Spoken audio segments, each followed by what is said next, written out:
Malo pre ste pomenuli, a meni je odmah tu pitanje naviru, Bog da blagoslovi.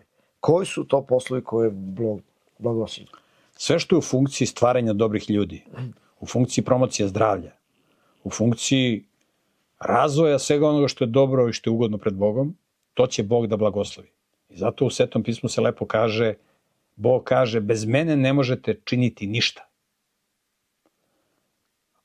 Dalje se kaže, ako Gospod neće praviti kuću, uzalud se muče oni koji je prave. Ako Gospod neće čuvati grad, uzalud ne spava stražar. Znači, ako hoćeš da budeš uspešan u poslu kojim se baviš,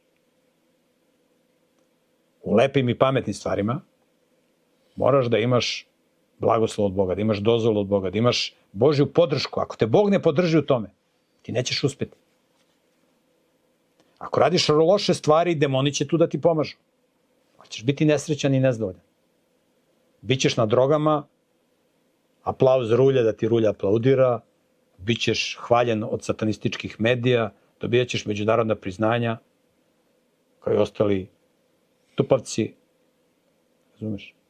Ali nećeš dobiti pohvalu od Boga i nećeš biti ispunjen i srećen. Kad si na drogama, onda se luči jedan hormon koji se zove dopamin. To je hormon zadovoljstva. I on kratko traje. I onda ti treba novo zadovoljstvo, nova droga, novi aplauz rulja izmanipulisane. Hormon sreće je serotonin, koji se luči kada postoji rast iznutra, kad stvaraš nešto lepo. Znate vi kad doktor Stanković sedne da montira emisiju, on se topi.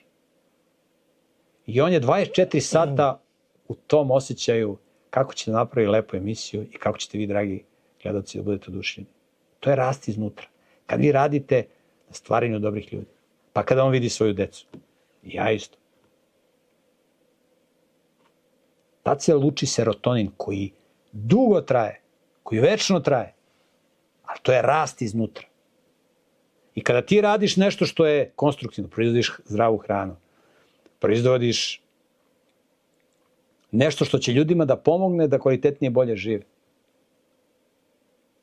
1000 stvari. Najbolji su oni vezano za proizvode iz prirode.